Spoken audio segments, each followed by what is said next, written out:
میری کسی بہن نے یہ پوچھا کہ کیا ہم مزارات کی زیارت پہ جا سکتے ہیں؟ کیا خواتین قبرستان میں بھی جا سکتی ہیں؟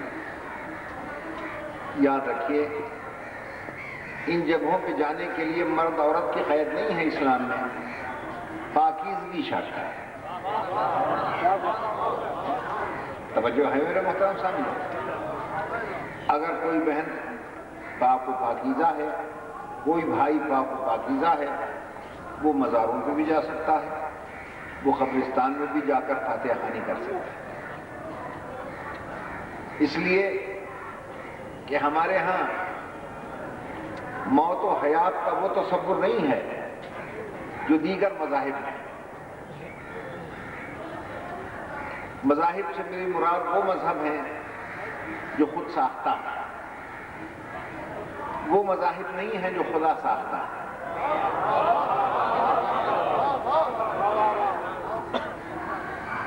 خود ساختہ مذہب وہ ہیں جن کے رہبر، جن کے لیڈر، جن کے امام، جن کے پیشوا اللہ نے متعین نہیں کیے، بلکہ انہوں نے اپنی محنت سے، اپنی جد و جہد سے حق تک پہنچنے کی کوشش کی۔ جیسے ہندو دھرم ہے، سکھ دھرم ہے، جین مت ہیں، بدھ مت ہیں، چائنا اور افریقہ میں بہت سے ایسے مذاہب ہیں۔ میری بات پہ غور فرما رہے ہیں آپ؟ جن کے رہبروں کو اللہ نے نہیں متعین کیا، اور ان کے رہبر اچھے لوگ تھے، انسانیت کی سیوا کی انہوں نے، انسانیت کی خدمت کی انہوں نے۔ یہ الگ بحث ہے کہ وہ حق تک پہنچے بھی یا نہیں۔ ہو سکتا ہے حق کو ڈھونڈتے ڈھونڈتے تھک کے بیٹھ گئے ہوں، اس تھکن کا نام انہوں نے مذہب رکھ لیا۔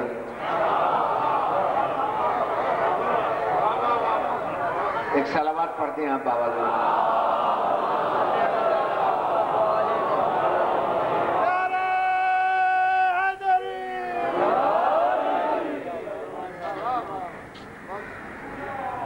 توجہ فرمائیے آپ۔ اس لیے کہ جس مذہب کے رہبر، لیڈر، رہنما کی میں نے بایوگرافی پڑھی، کسی نہ کسی صورت میں انہوں نے بھی رہبران اسلام کا ذکر ضرور کیا۔ توجہ ہے میرے محترم سامعین؟ عزیزان محترم، تفصیلی گفتگو انشاءاللہ آنے والی مجالسوں میں عرض کروں گا۔ آج تو صرف اتنا میں عرض کرتا ہوں، بدھ مت ہو، جین مت ہو، یا کسی بھی مت والے ہوں،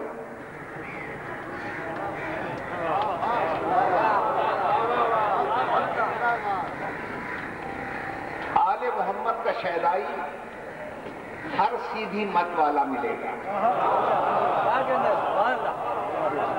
توجہ ہے یا نہیں؟ اب الٹی مت والوں کی میں بات ہی نہیں کرتا ہوں، جو بھی سیدھی مت والا ہے وہ آل محمد کا مت والا ضرور۔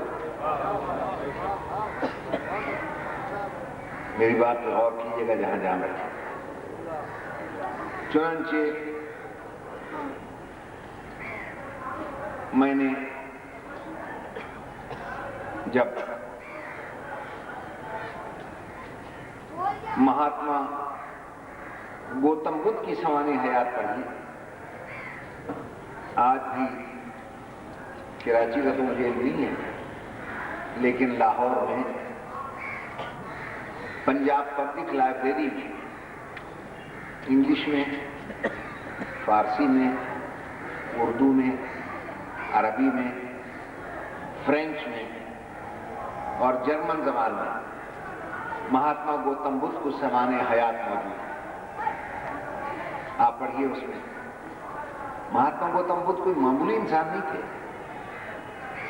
ایک راجا کا بیٹا، اپنی سلطنت، اپنی حکومت، اپنی ملٹری، اپنے خزانے، اپنی پولیس، مگر جب تخت ملا اور زمانے کا ظلم و ستم دیکھا اور نشیب و فراز دیکھا تو ان کا دل اس دنیا میں نہ لگا.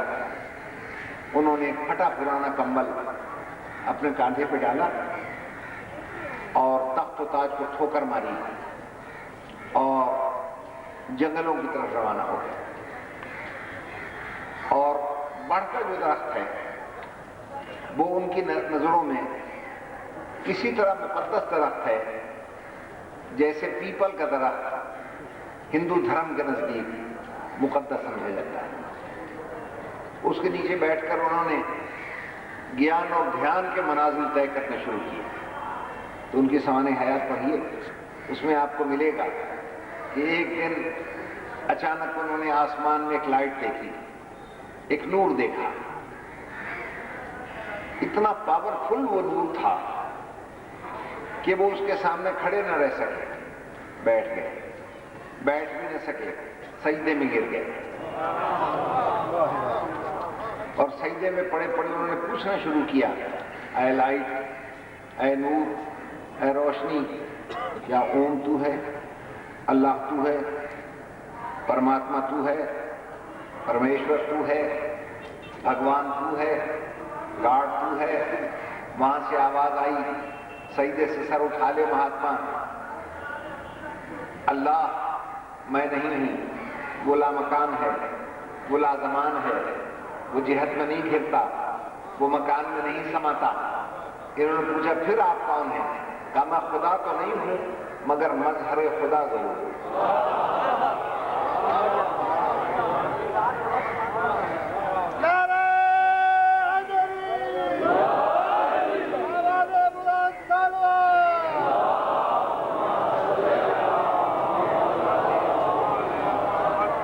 میں اللہ نہیں ہوں مگر اللہ کا جلوہ ضرور ہے. تو پھر وہاں سے آواز آئی. مہاتما گوتم بدھ نے جب پوچھا کہ اب تو آپ جا رہے ہیں، کیا پھر کبھی آپ کا دیدار نصیب ہوگا؟ اور یہ سمانے آیا. وہاں سے پھر آواز آئی کہ مہاتما سجدے سے سر اٹھا لے اور غور سے سن، میں دوبارہ اس دھرتی پر بنے ہوئے سب سے بڑے مندر میں کالے پتھر کے پاس اس طرح چمکدار ماروں گا کہ دیواروں میں دراڑ آ جائے.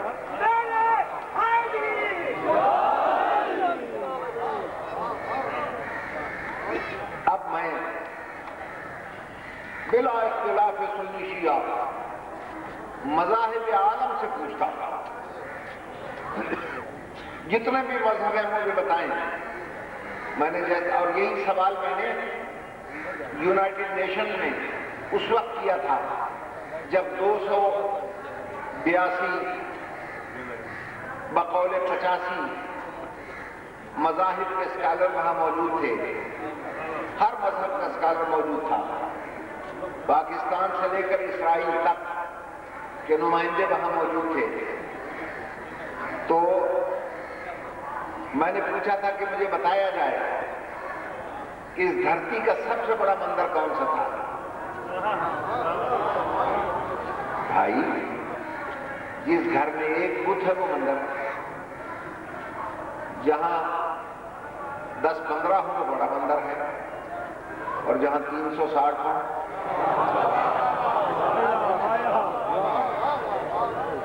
اس سے بڑا مندر کون سا ہوگا؟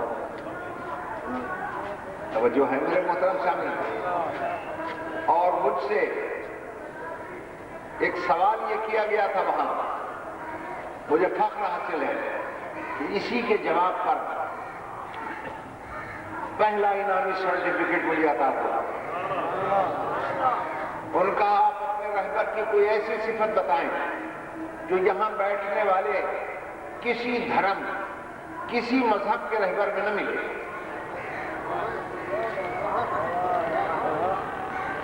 میں نے پہلے تو ذرا سر وہ جھٹکا دیا، لیکن مذاہب عالم میں صرف میرے چھٹے امام نے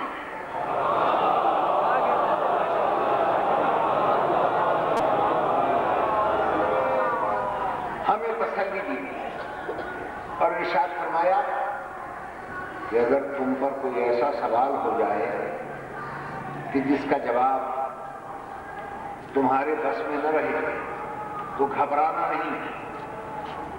جہاں تمہارا دماغ کام کرنا چھوڑ دے گا ہمارا دماغ تمہارے دماغ میں کام کرنے لگے گا.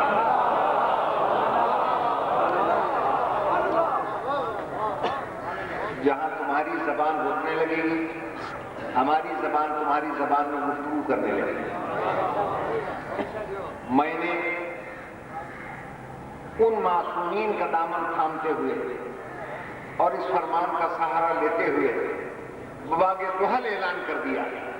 میں نے کہا جتنے مذاہب عالم کے اسکالر بیٹھے ہیں وہ توجہ سے سن لیں. آج تک کسی مذہب کا رہبر، کسی مذہب کا لیڈر، کسی مذہب کا پیشوا اپنے اپنے مذہب کے عبادت خانے میں پیدا نہیں ہو سکا سوائے میرے مولا علی.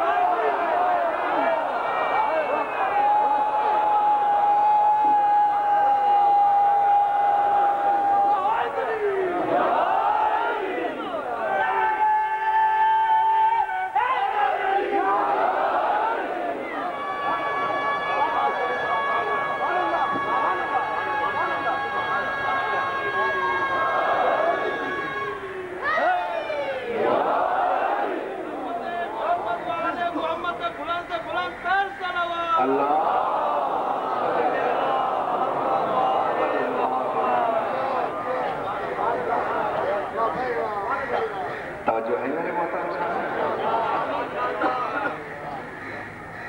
ہمیں تو سنی شیعہ بحث میں الجھا دیا گیا ہے. بھائی میرے ایک ہی جسم کی دو آنکھیں ہیں. ہم دعا کرتے ہیں اللہ کرے دونوں سلامت رہیں. توجہ ہے یا نہیں؟ اور بس جس مذہب کے رہنما کی میں نے تقریر سنی تھی اس نے اپنے اپنے مذہب کے رہبر کی بہادری بیان کی، شجاعت بیان کی اور سخاوت بیان کی، سارا کچھ بیان کیا. لیکن آخر میں ہر ایک بیچارہ ٹھنڈی سانس لے کر بیٹھ گیا کہ موت نے نہیں چھوڑا.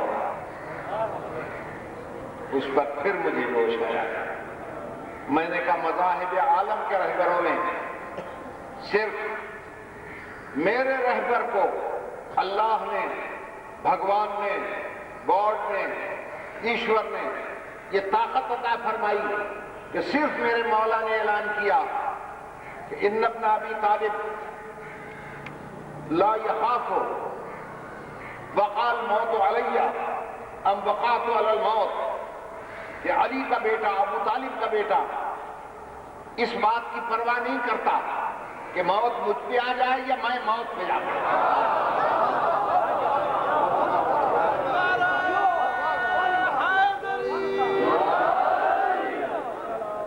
توجہ ہے یا نہیں؟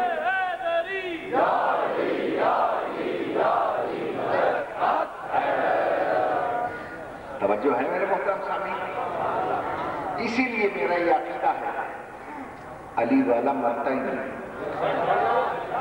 کیوں مرے علی والا؟ مرے وہ جس کا سائیں مرے، مرے وہ جس کا مرشد مرے، مرے وہ جس کا پیر مرے. نہ ہمارا پیر مرے، نہ ہمارا مرشد مرے، نہ علی والا مرے.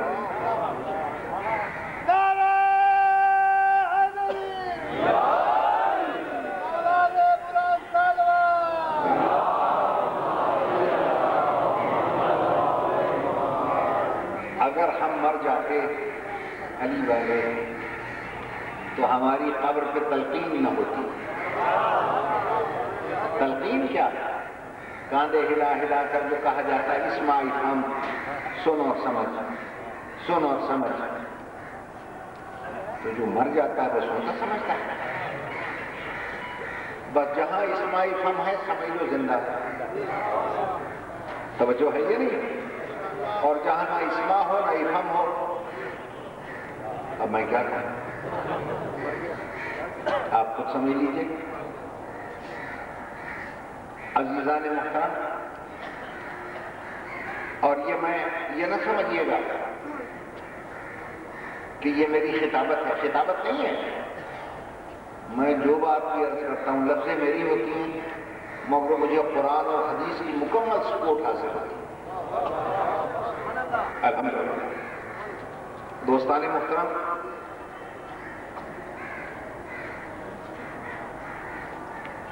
سرکار دو عالم کا ارشاد گرامی سنیے۔ ارشاد فرماتے ہیں الناس نیام، لوگ تو نیند میں ہیں۔ توجہ، میں کہتا ہوں مذاہب عالم میں کسی مذہب کے رہبر نے موت و حیات کا یہ فلسفہ بیان نہیں کیا جو مدینۃ العلم نے بیان کرا۔ ارشاد فرماتے ہیں لوگ تو نہیں ہیں، وَإِذَا مَاتُوا، اور جب وہ مرتے ہیں تو فنا نہیں ہوتے، انتبہ، اس نیند سے بیدار ہو جاتے ہیں۔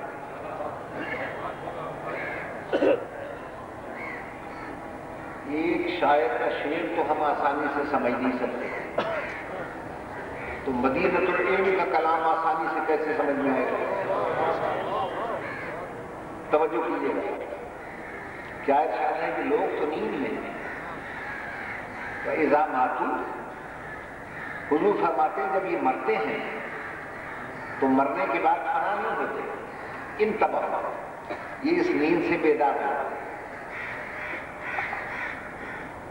میں سمجھا نہیں سکا آپ کو۔ عزیزان محترم، بزرگان گرامی، نیند کسے کہتے ہیں؟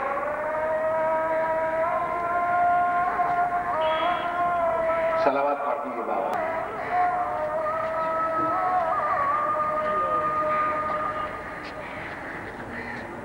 میں جو کچھ عرض کر چکا ذہن عالی میں ہے نا محفوظ، تو بڑے غور سے سماعت فرمائیے گا۔ ایک بیمار کی گفتگو ہے، خدا اس گفتگو کے صدقے میں انشاءاللہ مجھے صحت دے۔ عزیزان محترم، دنیا کے رہبروں نے صرف اسلام کے عظیم ترین رہبر نے موت و حیات کا فلسفہ ہی چینج کر دیا۔ دنیا نے موت کو فنا کر دینے والی شے سمجھا۔ سرکار دو عالم نے فرمایا نا، لوگ تو نیند میں ہیں، اذا ماتوا انتبہوا، اور جب مرتے ہیں تو فنا نہیں ہوتے، اس نیند سے بیدار ہو۔ موت بانی اسلام کی نظروں میں بیداری کا نام ہے۔ موت بیداری کا نام نہیں ہے، بیداری کا۔ نہیں، ابھی واضح نہیں ہے بھائی، یہ فرمائیے نیند کسے کہتے ہیں؟ نیند کی تعریف کیا ہے؟ نیند اس کیفیت کا نام ہے کہ جہاں حقیقت نگاہوں سے چھپ جائے،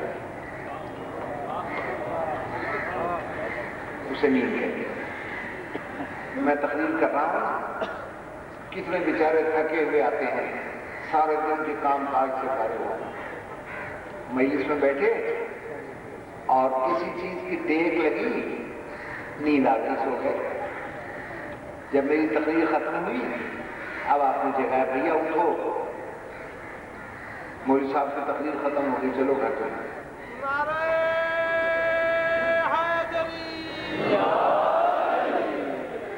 اچھا، وہ آنکھیں ملتے ہوئے اٹھے۔ اب آپ نے پوچھا کہ بھائی مولوی صاحب نے کیا کہا، کچھ یاد ہے تمہیں؟ تو اس نے آنکھ ملتے ہوئے کہا بھیا مجھے کیا خبر، میں تو نیند میں تھا، میں تو سویا ہوا۔ تو جتنی حقیقتیں بیان ہوئی وہ ان سے اوجھل ہو گئی۔ تو نیند کی کیا تعریف ہوئی؟ اس کیفیت کا نام ہے نیند جہاں حقیقتیں نگاہوں سے اوجھل ہو۔ توجہ ہے یہ نہیں میرے محترم؟ نہیں ابھی آپ کو لوگ نہیں آیا. حقیقت کسے کہتے ہیں؟ حقیقت کی ایک تو ہے منطقی تعریف، ایک صوفیاء کرام نے جو تعریف کی ہے دل کی راہ سلوک پر چلنے والوں نے، وہ سن لیں. وہ فرماتے ہیں کہ ہر وہ شے جس کا اسم ہے، جس کا نام ہے، اس کا عالم معنی میں سائنس کی اصطلاح میں رکھتے ہیں ایتھر کی موجوں میں، اب قرآن کی اصطلاح میں رکھتے ہیں لوح محفوظ میں اس کا ایک اسم ہے. ہر اسم کا ایک جسم ہے، وہی جسم اس کی حقیقت کہلاتا ہے. مگر ان مادی آنکھوں سے ہمیں وہ جسم نظر نہیں آتا، تو جسے حقیقت نظر نہ آئے وہی تو ہے سویا ہوا.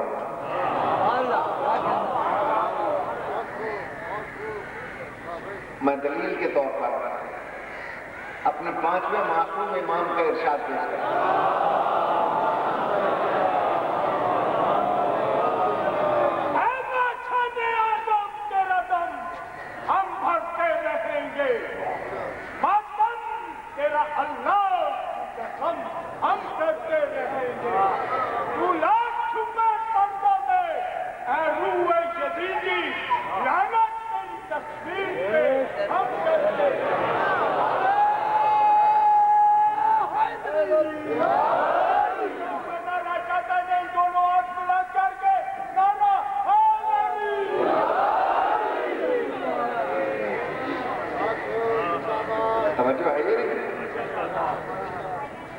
امریکہ میں میامی میں میری تقریر کے دوران بھارت انڈیا کے ایک بہت بڑے اداکار وہ مجلس میں آ گئے. چونکہ مقدس محفل ہے میں نام نہیں دوں گا، بس صاحبان فکر کے لیے یہی کافی ہے. کروڑ پتی نہیں ارب پتی اداکار وہ آ گیا. تو میں نے ان سے پوچھا، میں نے کہا کہ جناب آپ کا مجلس سے کیا تعلق ہے؟ آپ کیسے تشریف لائے ہیں؟ اس نے بڑا خوبصورت جواب دیا. اسے کہنے لگے علامہ صاحب اتنا تو ہم بھی جانتے ہیں، اگرچہ میں ہندو ہوں مگر میں بتاؤں آپ کو حسین نام ہے ہر اچھائی کا.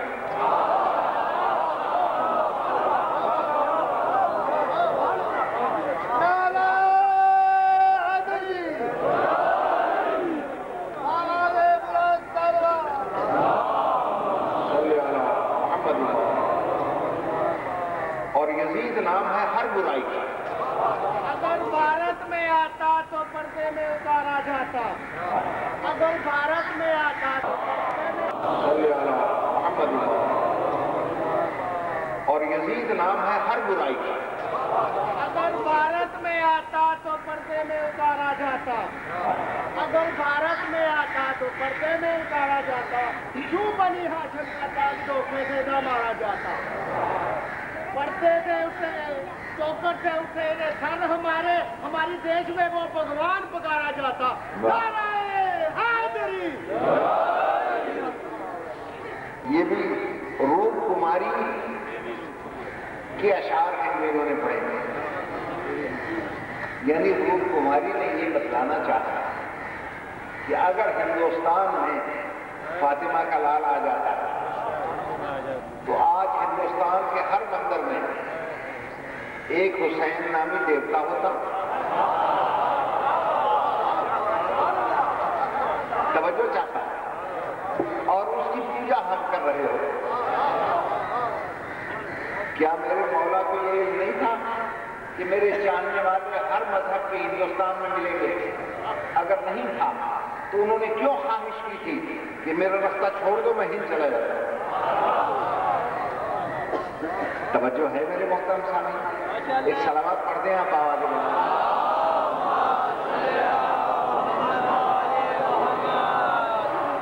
تو یہ درمیان میں گفتگو آ گئی جملہ مترجہ کے طور پر جب ہمارے ایک بزرگ نے کہا کہ تو لاکھ چھپے پردے میں اے روح یزیدی لعنت تیری تصویر پہ ہم کرتے رہیں گے. یہ روح یزیدی سے مراد میں نے اسی لیے کہا تھا کہ اس بہت بڑے اداکار ہندو اداکار نے مجھے کہا تھا یزید نام ہے ہر برائی کا. توجہ ہے یا نہیں؟ تو روح یزیدی جو ہے ہر برائی کے پیچھے چھپی ہوئی. اور صرف مسلمان نہیں، ہر مذہب کا آدمی برائی سے نفرت کرتا ہے اور برائی پہ لعنت بھیجتا ہے. صلوات پڑھتے ہیں ہمارا.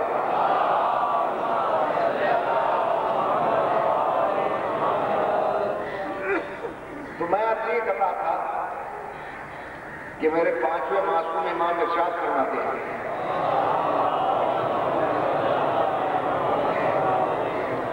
کہ جس جگہ مجلس اذا ہوتی ہے میرے جد مظلوم کی مجلس اذا جہاں بھی ہوتی ہے خدا بند عالم وہاں مخصوص فرشتوں کی ڈیوٹی لگاتا ہے. معاف کرنا یہ کوئی شغل نہیں ہو رہا، یہ کوئی عادت نہیں پوری ہو رہی، فرمان امام ہے. خدا بند عالم وہاں مخصوص فرشتوں کی ڈیوٹی لگاتا ہے. وہ فرشتے یہاں آتے ہیں جب تک مجلس ختم نہیں ہو جاتا. وہ فرشتے حاضرین کے لیے، مرحومین کے لیے، آنے والی نسلوں کے لیے استغفار کرتے رہتے ہیں.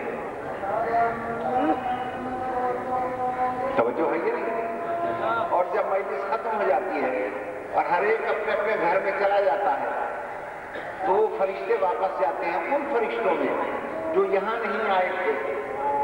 وہ ان سے پوچھتے ہیں تم یہ دلاویز اور مقناطیسیت سے لبریز خوشبو کہاں سے لائے؟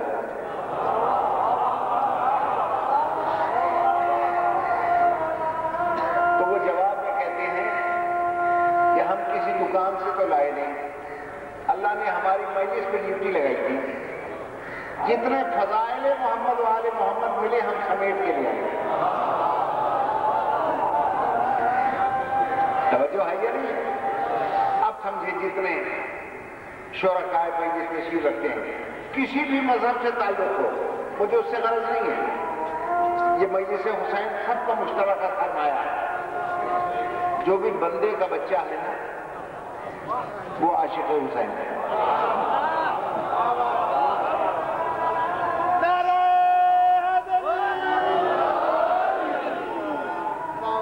اچھا تو بزرگان محترم، اب جتنے ہمیں فضائل محمد و آل محمد ملے اور فرشتوں نے کہا ہم سمیٹ کے لے آئے ہیں.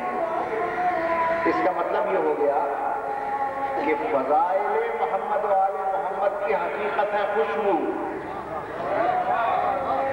فضائل محمد و آل محمد کی حقیقت کیا ہے؟ خوشبو. لیکن کیا اس مادی نام سے آپ اس خوشبو کو سن رہے ہیں؟ بولیں نہیں. تو جو حقیقت کو محسوس ہی نہ کر سکے وہی تو ہے سویا ہوا. وہی تو ہے سویا ہوا. فرشتے ہیں روحانی مخلوق، وہ اس حقیقت کو محسوس بھی کرتے ہیں، سونگتے بھی ہیں. اچھا نہیں، ابھی بھی بات میں کلیئر نہیں کر سکتا، میں پھر واضح کرتا ہوں اور آپ ہی سے کرواؤں گا انشاءاللہ. میں نے کل جیسا کہ عرض کیا علیل ضرور ہے مگر علالت میرے بیان میں بھی حائل نہیں ہو سکتی، میرے ایمان میں بھی حائل نہیں.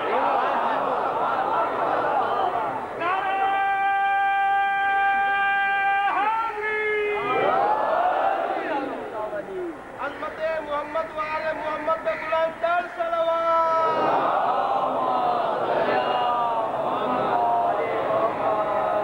کیوں بھائی میرے سنی شیعہ بھائیوں، بچپن سے آپ کو کیا تعلیم دی گئی کہ جب بھی قبرستان جاؤ یا قبرستان سے گزرو تو کیا کہو؟ السلام علیکم یا اہل القبور ورحمۃ اللہ وبرکاتہ. ٹھیک ہے نا؟ یہی کہا گیا. سلام کرو.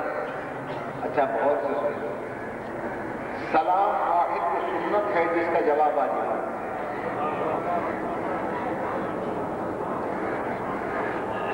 سلام کرنا سنت ہے, سلام کا جواب دینا واجب ہے.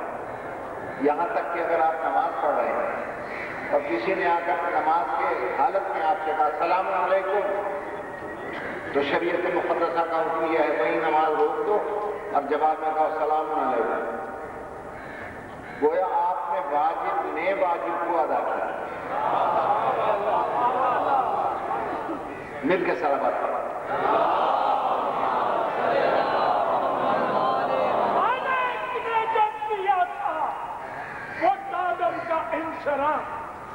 خالق نے جب کیا تھا وہ آدم کا انسلام, اس میں کون کون سی چیز داخل کی ہے؟ عقل, حیا, غصہ, خودی, دما اور تمام. جب جب بجا کر چکے سبھی یہ کتاب, پوچھا تھا ایمان سے تمہارا کہاں ہے مقام. بولے ہیں منیر تسمیہ کہتا ہوں, جس دل میں غمِ حسین ہے اس دل میں رہتا ہوں. حسین کی ذات پہ سلمان.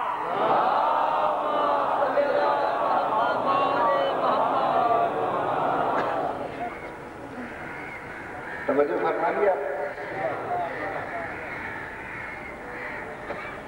کیا کہہ رہا تھا؟ ہاں سلام. تو سلام واحد تو سنت ہے جس کا جواب آتا ہے.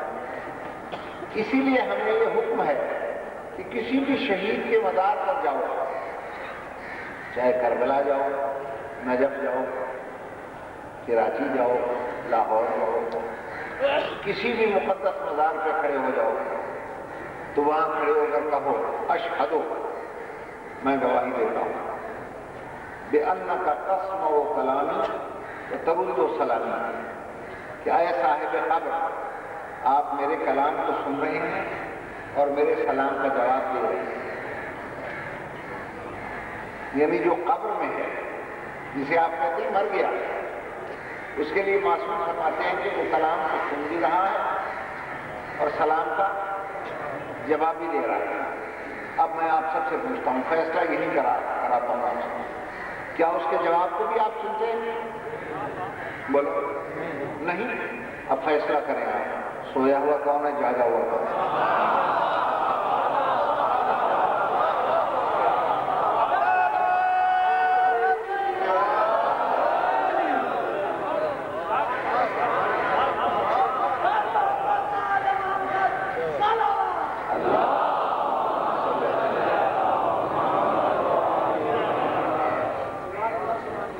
توجہ فرمائیے آپ نے. تو یاد رکھیے گا, لوگ نیند میں ہیں تو تعلیم فرماتے ہیں, اور جب مرتے ہیں تو فنا نہیں ہوتے, اس نیند سے بیدار ہوتے. بیدار اسے کہتے ہیں جو حقیقتوں کو دیکھتے. توجہ ہے یا نہیں؟ اچھا, کسی کو فرشتہ نظر نہیں آیا, مجلس میں ہے فرشتے مگر نظر نہیں آیا, اور اگر کسی کو نظر آ جائے تو ہمارے کام کا نہیں رہتا. توجہ ہے یہ نہیں؟ اچھا, لیکن اذا ماتو, پیغمبر فرماتے جب مرنے لگتا ہے تو نیند سے بیدار ہو کر حقیقت کو دیکھتا ہے, پھر اسے نظر آتا ہے وہ ملک الموت آ گیا. اگر فنا ہو گیا ہوتا وہ نظر کیسے آتا اس کا؟ وہ گویا نیند سے بیدار تھا. اور ہے یا نہیں؟ اب سمجھیے جو میں عرض کرنا چاہتا ہوں. قرآن مجید کی آیت آئی نا, اِنَّكَ مَيِّتٌ وَإِنَّهُمْ مَيِّتُونَ, تو اس کا ترجمہ کر دیا گیا رسول آپ بھی مردہ ہیں اور جتنے معصومین انبیاء رسول اور جتنے ائمہ ہیں سب مردہ ہیں. یہ بھائی کیا ترجمہ کیا آپ نے؟ اِنَّكَ مَيِّتٌ کا کیا آپ مردہ ہیں؟ کیا مطلب ہے؟ کیا جبریل مردہ کے پاس وہی لاتا ہے؟ قرآن سامع سمجھ میں آ نہیں سکتا جب تک ناطق کا دامن ہاتھ میں نہیں ہوتا۔ توجہ، قرآن ناطق نے کیا فرمایا؟ میت مردہ کو نہیں کہتے، میت جو نیند سے بیدار ہو کر حقیقتوں کو دیکھتا ہے۔ نہیں سمجھ میں آئی بات؟ بھئی جب مر جاتا ہے تو فنا نہیں ہوتا، نیند سے بیدار ہو کر حقیقتوں کو دیکھتا ہے۔ تو اب قرآن کی آیت کو سمجھیں علماء کرام ایک طالب علم کی زبان سے کہ اللہ بتلانا یہ چاہتا ہے، اے رسول تو بھی میت ہے، آئمہ میت ہیں، معصومین میت ہیں۔ کیا مطلب؟ یعنی جن حقیقتوں کو لوگ مرنے کے بعد دیکھیں گے، تم زندگی میں میت ہو کر ان حقیقتوں کو دیکھتے ہو۔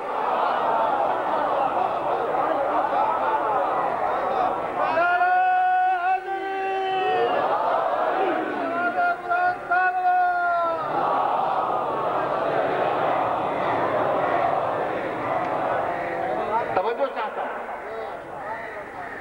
یہ حقیقتوں کو زندگی میں دیکھتے ہیں۔ سنی شیعہ سب نے لکھا،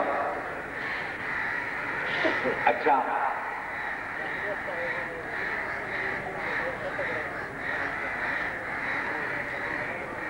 کہ تمام لکھنے والوں نے کہ شہزادہ سرکار حسن مصطفیٰ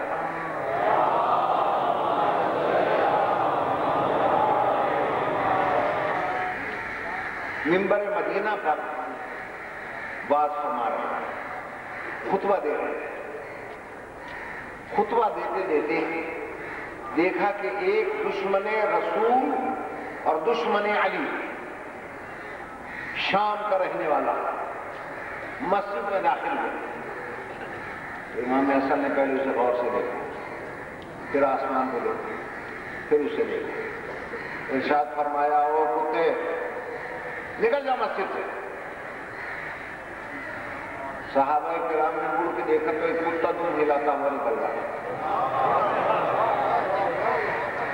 توجہ کیجیے گا، یہاں سنی شیعہ علماء نے تبصرہ کرتے ہوئے فرمایا کہ چونکہ یہ شہزادہ زبان رسالت چوس کے پروان چڑھا تھا، لہذا اللہ نے زبان میں اتنا اثر پیدا کر دیا کہ جو جملہ منہ سے نکلا اللہ نے اسے کن فیکون کے سانچے میں ڈال دیا۔ مل کے صلوات پڑھ لیں۔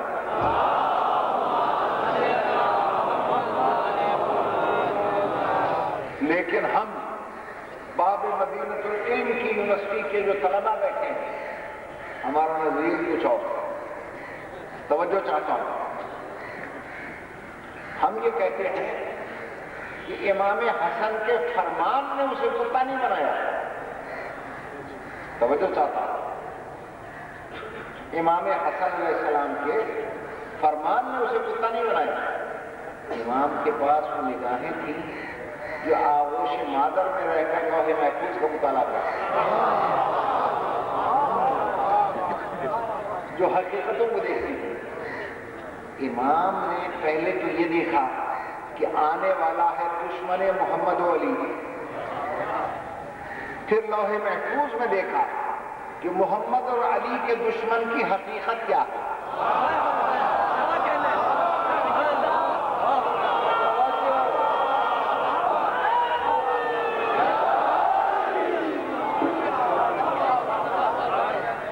توجہ چاہتا ہوں، بس امام نے اتنا کام کیا، اس حقیقت پر جو انسانیت کا پردہ پڑا ہوا تھا، نشتر امامت سے پردے کو چاک کر کے حقیقت کو بے نقاب کیا۔ توجہ ہے میرے محترم صاحب؟ اور اب آپ کی سمجھ میں مفہوم آیا کہ وہی کبھی خلاف حقیقت نہیں ہوتی۔ یہ جو خندق میں پیغمبر نے فرمایا تھا، عبد بد کے بیٹے کو عمرو بن عبد بد سے کہا تھا، جب مقابلے میں آیا پیغمبر کے تو پیغمبر اکرم نے فرمایا، من لہذا القلب، ہے کوئی جو اس کتے کی بھونک کو بند کرے؟ توجہ توجہ ہے یا نہیں ہے؟ اب سب پاؤں پہ گر جائیں پیغمبر اکرم کے کہ سرکار آپ کی زبان سے لفظ کتا کیا کہے گا، لوگ دشمن کیا کہے گا، آپ ہم پہ چھوڑ دیں، ہم اس کو کتے سے بھی بدتر بنا دیں گے۔ توجہ چاہتا ہوں یا آپ نے جو فرما دیا تو پیغمبر کا ایک جواب سنیجیے، کتابوں میں ملے گا۔ ارشاد فرمایا تم نے دیکھا نہیں اس نے میرے خیمے کے دروازے پر آ کر نظر کر دی، لِأَنَّهُ خَوَّفَنِي عَلَى بَابِي، اس نے میرے گھر کے دروازے پر آ کر مجھے ڈرایا۔ وَمَن يُخَوِّفُ مَعْصُومًا عَلَى بَابِهِ فَهُوَ كَلْبٌ، یاد رکھنا جو کسی معصوم کو در پہ آ کے ڈرائے اس کی حقیقت ہے کتا۔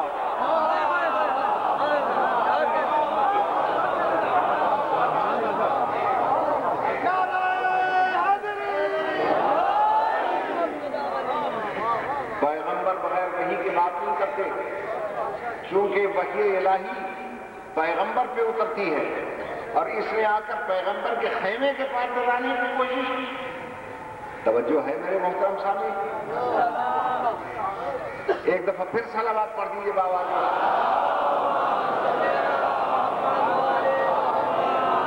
آگے جنت میں رب ازلی لکھا ہے، آگے جنت میں رب ازلی لکھا ہے، ڈالی ڈالی پر محمد اور علی لکھا ہے، سبز پتوں پہ زارا کلی پر حسن، سبز پتوں پہ زارا کلی پر حسن، سرخ پھولوں کے حسین لکھا ہے۔ دونوں ہاتھ بلند کر دے، نعرہ دل سے اس پہ دل کے دل کی معرفت ہو جائے گی، ماشاءاللہ صحیح، دل سے اس پہ دل کے دل کی معرفت ہو جائے گی، دل حصارے بندگی میں بند ہونا چاہیے، وہ مرتضیٰ کو ماننا مشکل نہیں پر شرط ہے، مشکل کشا کو ماننا مشکل نہیں پر شرط ہے، آدمی اندر سے غیرت مند ہونا چاہیے۔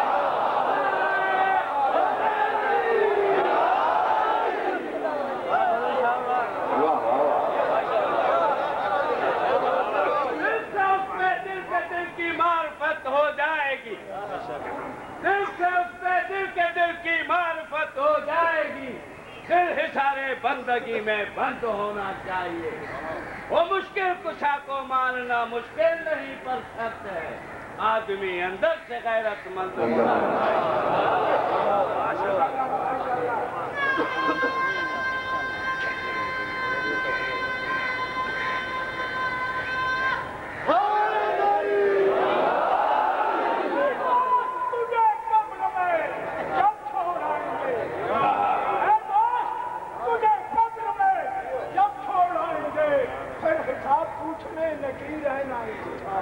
خالی کرسی علی کی جب پائیں گے، اے فارسی تیرا فرد موتار جائیں گے، اولاد تیرا قبر میں ایک ہی جوڑ کر پوچھیں گے مرد اماموں کا داڑھی سے جوڑ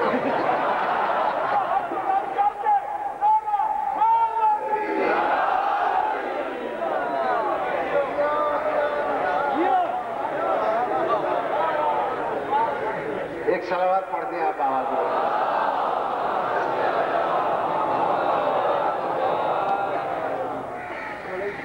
امامت کی معرفت رکھنے والے اور امامت کو پہچاننے والوں سے سرکار کی کتنی محبت تھی، کتنا پیار تھا۔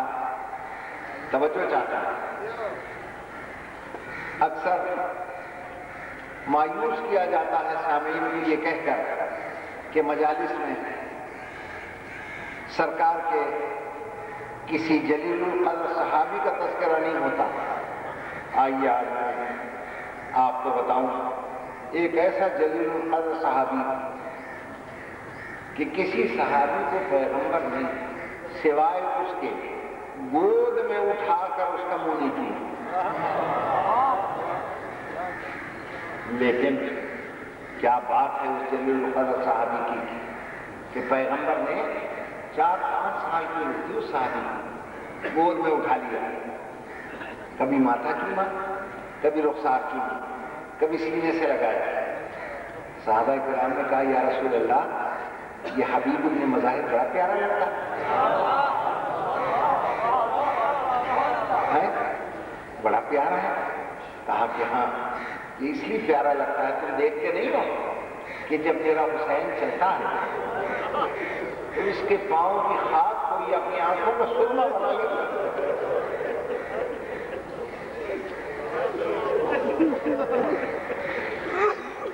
ہماری جانیں قربان ہو جائیں حبیب ابن مظاہر جیسے صحابی پر، خدا کی قسم۔ آج عزیزان محترم محرم کی کیا تاریخ ہو گئی؟ فاطمہ کا لال بے ثباتی عالم کے اشعار پڑھ رہا تھا کربلا کے میدان میں۔ شہر میں چین نہ جنگل میں اما ملتی ہے، دیکھیے قبر مسافر کو کہاں۔ بہن نے جب وہ شعر سنے قریب آ کر کہا بھیا آج مایوس کن شعر کیوں پڑھ رہے ہیں؟ فرماتے ہیں میری بہن دیکھ رہی ہو فوجوں کی آمد ہے؟ کہا کہ ہاں میں آوازیں سن رہی ہوں۔ آپ کا کوئی نہیں بھری دنیا میں جو آپ کی مدد کے لیے آئے؟ فرماتے ہیں قلم دوات لاؤ، میرا ایک بچپن کا دوست ہے، نانا بھی اس سے بڑا پیار کرتے تھے، میں اس کو خط لکھتا ہوں۔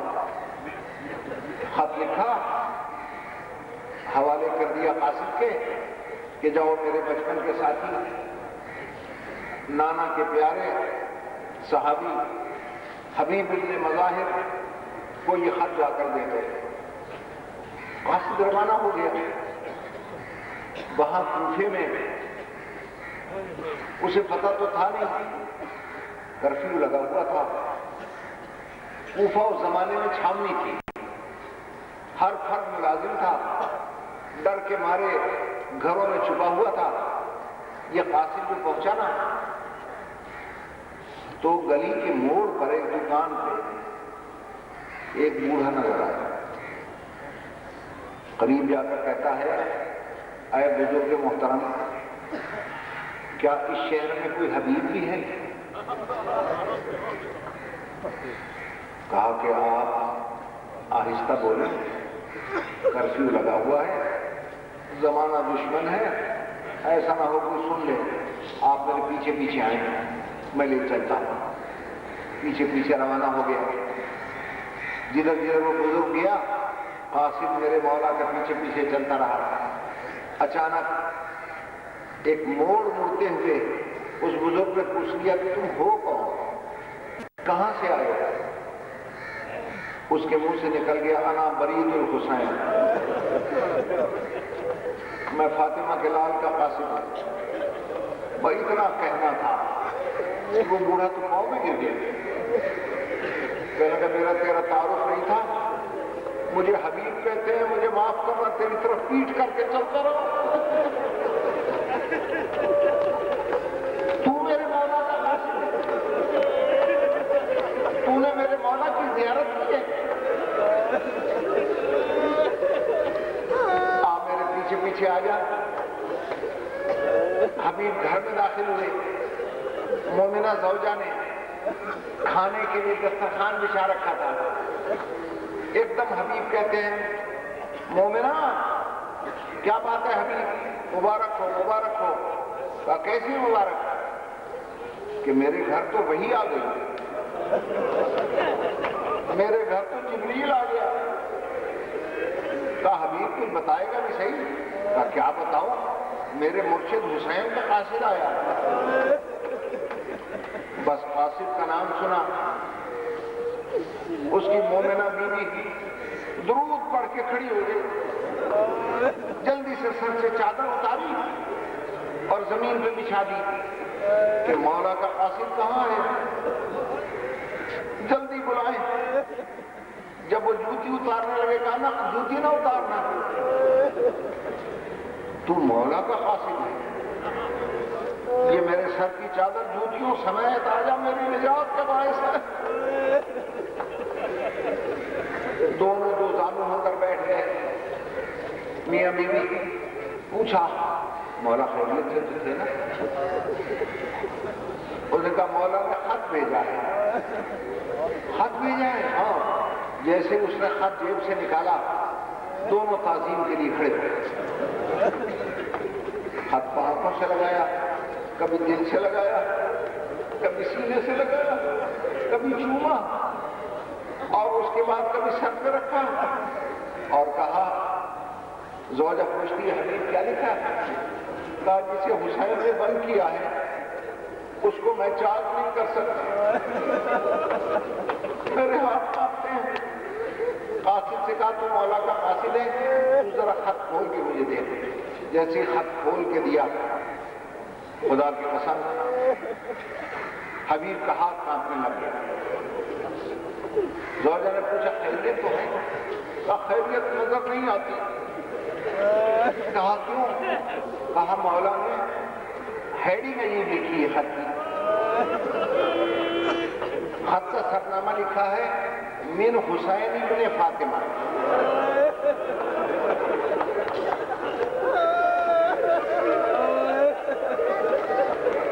یہ خط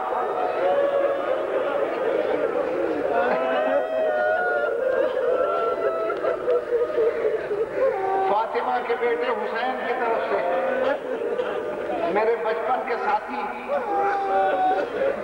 الی رجل الفقیہ حبیب ابن مظاہر، مرد فقیہ حبیب ابن مظاہر کی طرف۔ اب آپ حبیب کی عظمت کا اندازہ لگائیں، جسے حسین جیسا امام مرد فقیہ کہے، کتنا بڑا فقیہ ہوگا وہ حبیب۔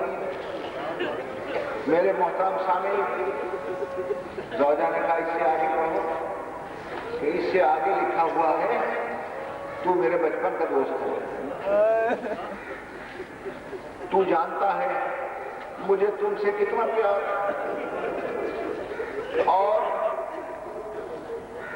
میرے بھائی حبیب میں اپنا علاقہ چھوڑ کے تیرے علاقے میں آ گیا۔ اس کے بعد پڑھنے لگا تو ہاتھ کانپے، خط گر گیا۔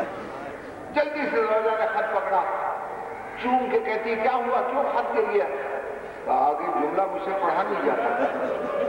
نہیں پڑھو تو صحیح کہ آگے جملہ یہ لکھا ہوا ہے حبیب میں تجھے آنے کی کبھی تکلیف نہ دیتا مگر کیا کروں زینب میرے ساتھ۔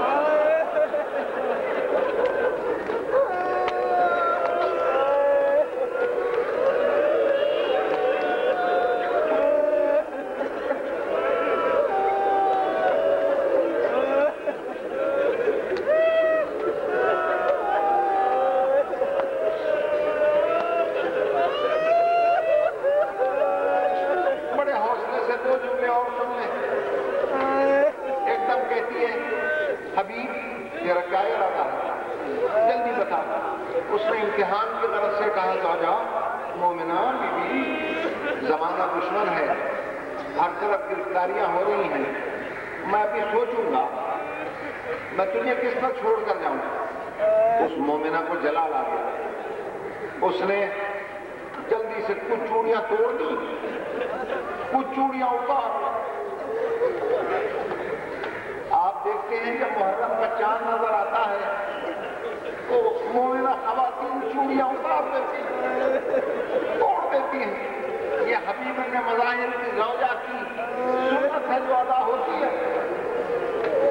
اور کہنے لگی حبیب بات یہ ہے کہ اگر تو زمانے کے ڈر سے نہیں جانا چاہتا یہ چوڑیاں میں تجھے دیتی ہوں، میں جا رہی ہوں حسین کے پاس۔ نواسے رسول آواز دے اور ہم سوچ میں پڑ جائیں۔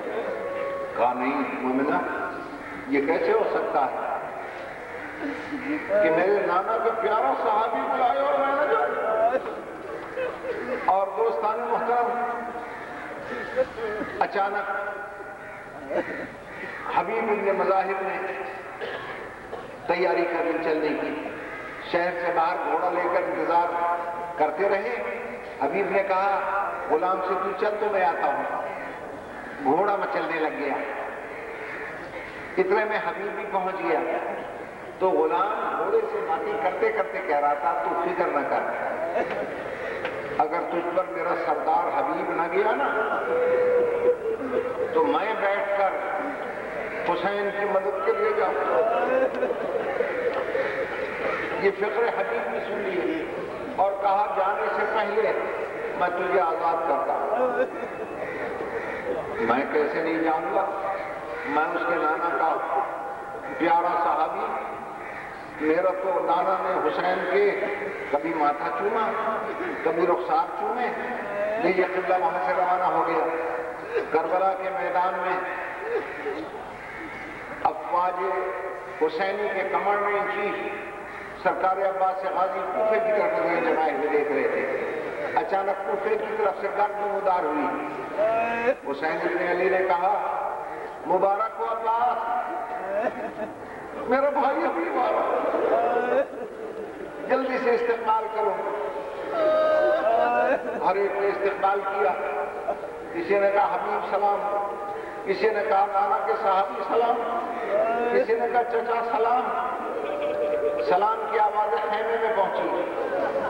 ملکہ عالیہ نے سنی, کون محمد یہ کیسے سلام ہو رہے ہیں؟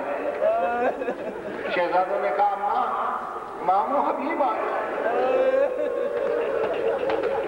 اچھا ابھی جاؤ باہر, ایک دائیں کھڑے ہونا ایک مائیں کھڑے ہونا, مامو حبیب کہہ کر بات کرنا, کہنا اما سلام.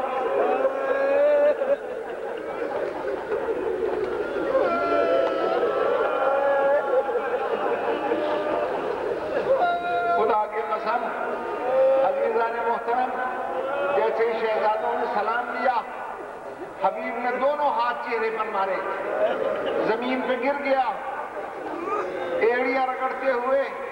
مولا نے کہا حبیب خیر تو ہے. کہا مولا کیا خیر ہے؟ میرے جیسے غلاموں کو علی کی بیٹیاں سلام کریں. ارے نبی زادیوں پر یہ وقت آ گیا. بس اس سے زیادہ ہمت نہیں ہے. بیان سمیٹتے ہوئے ایک بات عرض کرتا ہوں. کیسا صحابی تھا حبیب ابن مظاہر. عاشور کے دن جب مولا نے اپنے صحابیوں سے کہا کہ آخری نماز پڑھ لیں اور سب نماز پڑھنے لگے اور مولا نے نماز پڑھائی, اکیلا حبیب تھا جو جماعت میں شامل نہیں ہوا. گھوڑے پہ بیٹھ گیا اور اس نے جماعت کے لیے گھوڑا بھگانا شروع کیا. جو تیر آیا حبیب نے سینہ لیا, جو تیر آیا ہاتھوں سے روک لیا. ادھر مولا نے نماز تمام کی, ادھر حبیب گھوڑے سے زمین پہ آیا. خدا کی قسم تیروں سے چھلنی ہو کر وہ گرا. مولا نے کہا حبیب اٹھو نماز پڑھ لیں. کہا مولا میری نماز ہو گئی, میری نماز ہو گئی. اور مولا نے کیا کام کیا؟ کہا حبیب میں تیرا سر اپنی گود میں رکھتا ہوں. گود میں سر رکھا, حبیب کا رکھنے لگ گیا. مولا نے کہا خیریت تو ہے؟ کہا مولا ایک بزرگ میرے دائیں جانب آ گیا. کہا حبیب سلام کر میرے نانا آئے. بائیں جانب کوئی بزرگ آ گئے.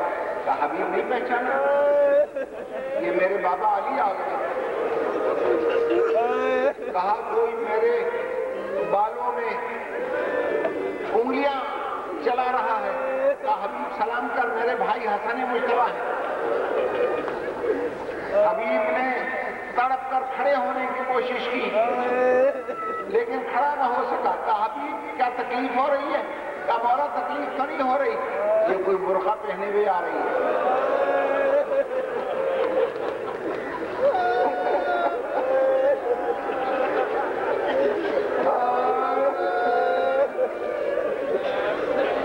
ایک دم مولا کہتے ہیں حبیب پاؤں سمیٹ کے میری ماں آ گئی ہے.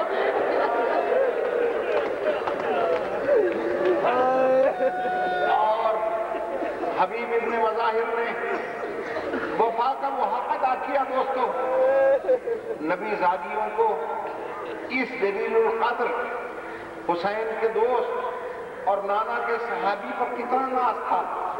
آخری جملہ سنیے اور گھروں میں جا کر سوچئے گا، میری مائیں بہنیں غور سے سنیں، میرے بھائی سنیں، دوست کیا ہوتا ہے اور دوستی کسے کہتے ہیں، سنیں آپ غور سے۔ عزیزو، جب شام غریبہ آئی نا اور حسین کے سارے ساتھی آرام سے سو گئے اور بے حیا قوم خیمے میں داخل ہوئی اور ایک ملعون نے نیزے کی نوک سے علی کی بیٹی کی چادر اتارنا چاہی تو نہ نانا کو بلایا نہ بابا کو بلایا، بلکہ علی کی بیٹی میری شہزادی زینب ایک دم آواز دیتی ہے، حبیب بھائی تیرے علاقے میں میری چادر چھن گئی۔ ارے بھائی حبیب کہاں چلا گیا تو؟ ارے تیرے علاقے میں میں برہنہ سر ہو گئی ابھی۔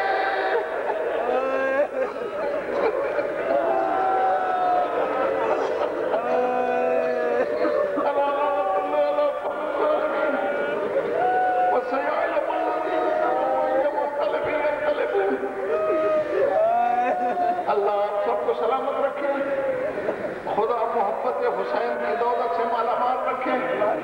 اللہ ہر مرتبہ فکر کے انسان کو جو بھی مولا حسین کا عزادار ہے بچوں سمیت سلامت رکھے۔ خدا حافظ ناصر۔